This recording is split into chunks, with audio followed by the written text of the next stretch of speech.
বাংলাদেশের সামরিক সক্ষমতা ভারত থেকে কয়েক গুণ পিছিয়ে। কোনো আধুনিক যুদ্ধবিমান নেই, অথচ ভারতের আধুনিক যুদ্ধবিমানের অভাব নেই। তারপরও বাংলাদেশকে গোনায় ধরছে ভারত, কারণ ভারতের চেয়ে ভূরাজনৈতিক ও কূটনৈতিক খেলায় কয়েক ধাপ এগিয়ে রয়েছে বাংলাদেশ। এই অবস্থায় যদি বাংলাদেশের বহরে অল্প কয়টি আধুনিক যুদ্ধবিমান যুক্ত করা যায়, তাহলে ভারতের কপালে ভাঁজের পরিমাণ আরও বেড়ে যাবে। তখন ভারতের দাদাগিরি থাকবে না। আর মিয়ানমার তো শিশু বাচ্চা। বাংলাদেশ কি আমেরিকা কিংবা ফ্রান্সের মতো দেশ থেকে যথাক্রমে F-16 কিংবা রাফালের মতো এত আধুনিক যুদ্ধবিমান কিনতে হবে, নাকি পাকিস্তান বা চীন থেকে তুলনামূলক কম শক্তিশালী যুদ্ধবিমান কিনলেও চলবে? যেহেতু এখনই ভারতের কপালে চিন্তার ভাঁজ, তাই পাকিস্তান কিংবা চীনের যুদ্ধবিমানই আপাতত যথেষ্ট হবে বাংলাদেশের জন্য। দামের দিক থেকেও অনেক সাশ্রয়ী হবে। পশ্চিমা 10টি যুদ্ধবিমানের মূল্যে চীন পাকিস্তানের 30টি যুদ্ধবিমান কিনতে পারবে, অথবা পশ্চিমা শক্তিশালী 10টি যুদ্ধবিমান কিনতে যে অর্থ ব্যয় হবে, সমপরিমাণ অর্থ দিয়ে চীন পাকিস্তান থেকে যুদ্ধবিমান, অ্যাটাক হেলিকপ্টার, অ্যাটাক ড্রোন সহ মিসাইল সহ সামরিক বাহিনীর জন্য কয়েক ক্যাটাগরির সমরাস্ত্র কিনতে পারবে। অর্থাৎ একই অর্থ দিয়ে সমরাস্ত্রের অনেক ঘাটতি পূরণ করা সম্ভব। এটাই হবে সঠিক সিদ্ধান্ত। যুদ্ধবিমান কিনতে খুব শীঘ্রই টেন্ডার দিবে বাংলাদেশ প্রতিরক্ষা দপ্তর। এ ব্যাপারে আর কোনো বিকল্প নেই। ফোর্সেস গোল 2030 বাস্তবায়ন করতে গেলে সময় খুব কম, তাই তাড়াহুড়া করেই এখন থেকে বেশি বেশি সমরাস্ত্র ক্রয়ের টেন্ডার দেওয়া হবে। গোপনেও আসবে অনেক সমরাস্ত্র, কারণ সব সমরাস্ত্র প্রকাশ্যে আনা যাবে না। ভারত সবসময়ই বাংলাদেশের পেছনে লেগে থাকে সমরাস্ত্র ক্রয়ে ভেটু দেওয়ার জন্য। তাই ভারতের চোখ এড়িয়ে যাওয়ার জন্য গোপনীয়তা রক্ষা ছাড়া বাংলাদেশের আর বিকল্প নেই। যুদ্ধবিমানের পাশাপাশি অ্যাটাক হেলিকপ্টার ক্রয়ের কোনো বিকল্প নেই। রাশিয়ার অ্যাটাক হেলিকপ্টার ক্রয়ের টেন্ডারও দিয়ে ফেলেছিল বাংলাদেশ সামরিক বাহিনী। তবে কপাল খারাপ বাংলাদেশের, রাশিয়া ইউক্রেন যুদ্ধ শুরু হয়ে গেল আর টেন্ডারটি ঝুলে রয়েছে। তবে এখন আর বিকল্প নেই। অ্যাটাক হেলিকপ্টারের টেন্ডার আবার নতুন করে দেওয়া হবে খুব শীঘ্রই। সমরাস্ত্র ক্রয়ে আরও কৌশলী পদক্ষেপ নিতে হবে বাংলাদেশকে। নৌবাহিনীর জন্য সমরাস্ত্র ক্রয়ের বাজেট কমিয়ে সেই বাজেট দিয়ে বিমান বাহিনীর জন্য সমরাস্ত্র ক্রয় করলে সঠিক সিদ্ধান্ত হবে, কারণ নৌবাহিনীর সক্ষমতা মোটেও খারাপ নয়। এ বিষয়টি মাথায় রেখে বিমান বাহিনীর সমরাস্ত্র ক্রয়ের টেন্ডার বাড়ানো হবে। বাংলাদেশ যদি পশ্চিমা দেশ, বিশেষ করে ফ্রান্সের রাফাল ক্রয়ের টেন্ডার দেয়, তাহলে ফ্রান্সের কবজায় আটকে যাবে বাংলাদেশ। তখন ভবিষ্যতে চাইলেও পশ্চিমা দেশের গণ্ডি থেকে বের হতে পারবে না। বিপরীতে চীন পাকিস্তানের যুদ্ধবিমান করে টেন্ডার দিলে এ অঞ্চলে রাজত্ব করার সুযোগ তৈরি হবে। সুতরাং ভবিষ্যতের কথা মাথায় রেখে পশ্চিমা দেশ এড়িয়ে পাকিস্তান, চীন থেকে যুদ্ধবিমান ক্রয়ের টেন্ডার ফলপ্রসূ হবে।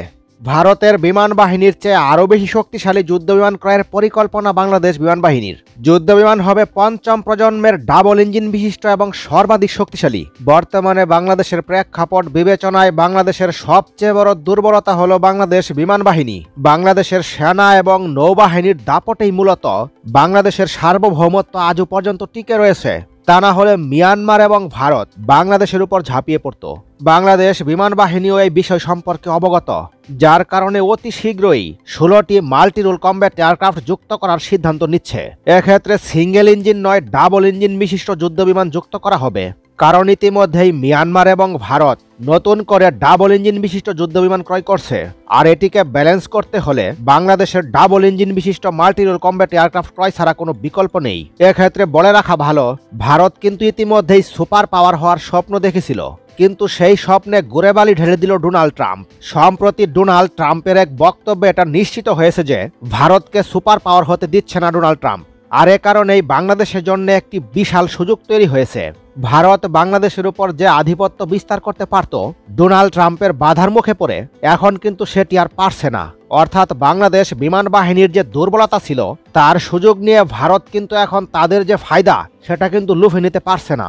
কারণ যুক্তরাষ্ট্র কিন্তু সরাসরি ভারতের বিরুদ্ধে ভেটো দিয়েছে, বাংলাদেশের পক্ষে কথা বলেছে। তা না হলে ভারত কিন্তু বাংলাদেশকে হুমকি ধমকি দিত, তা থেকে কিন্তু অন্তত ভারত বিরত থাকছে। তবে এটাই কিন্তু বাংলাদেশের জন্য শেষ সুযোগ। এই সুযোগেই কিন্তু বাংলাদেশকে মাল্টি রোল কমব্যাট এয়ারক্রাফট যুক্ত করে ফেলতে হবে। দেখুন, বাংলাদেশ বিমান বাহিনীর যে সক্ষমতা তার মধ্যে সবচেয়ে বড় দুর্বলতা হলো বাংলাদেশের যুদ্ধবিমানের সংকট। আর এটি স্বীকার করেই কিন্তু বাংলাদেশ বিমান বাহিনীকে শক্তিশালী করার ঘোষণা দিয়েছে। ফোর্সেস গোল 2030 বাস্তবায়নের জন্য বাংলাদেশ বড় সংখ্যক যুদ্ধবিমান অর্ডার করবে।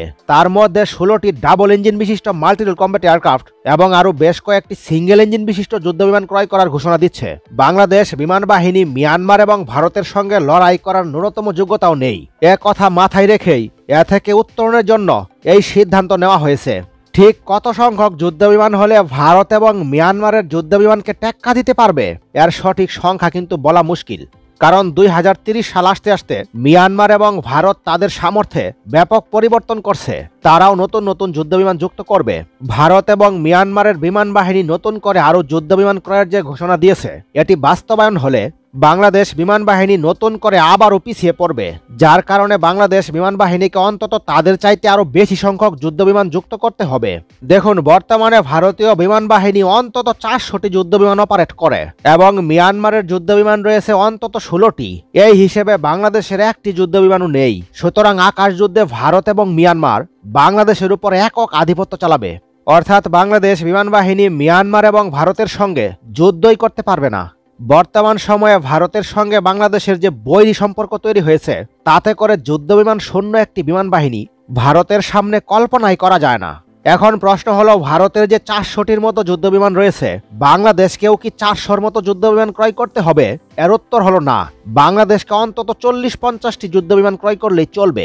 কারণ ভারতের যে 400টির মতো যুদ্ধবিমান রয়েছে, সেগুলোর মধ্য থেকে 15-20% যুদ্ধবিমানই কেবল বাংলাদেশের বিপক্ষে তারা ব্যবহার করতে পারবে। আর বাকি 80% যুদ্ধবিমান চীন এবং পাকিস্তান সীমান্তে তাদেরকে মোতায়েন করে রাখতে হয়। সুতরাং ভারতের বিরাট সংখ্যক যুদ্ধবিমান তারা কখনোই বাংলাদেশের বিপক্ষে সরাসরি ব্যবহার করতে পারবে না। তার মধ্যে ছোট্ট সংখ্যক যুদ্ধবিমানই কেবল বাংলাদেশের বিপক্ষে ব্যবহার করতে পারবে। অপরদিকে বাংলাদেশের শতভাগ যুদ্ধবিমানই ভারতের বিপক্ষে ব্যবহার করা সম্ভব।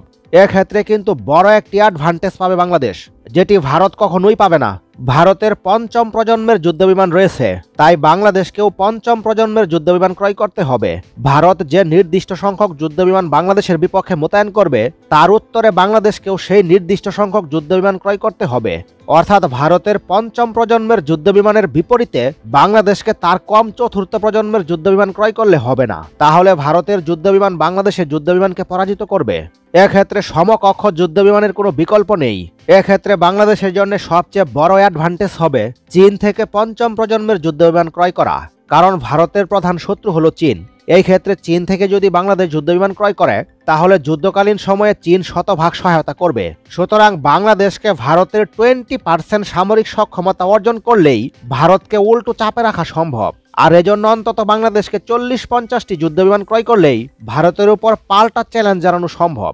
তাহলে ভারত কোনোভাবেই বাংলাদেশের আকাশ সীমায় আগ্রাসন চালাতে পারবে না। তা না হলে বাংলাদেশ কঠিন সমস্যার সম্মুখীন হবে। বাংলাদেশ বিমান বাহিনীর এক স্কোয়াড্রন স্টেলথ প্রযুক্তির 5ম প্রজন্মের যুদ্ধবিমান ক্রয় করতে ব্যয় হবে সর্বোচ্চ $2 বিলিয়ন।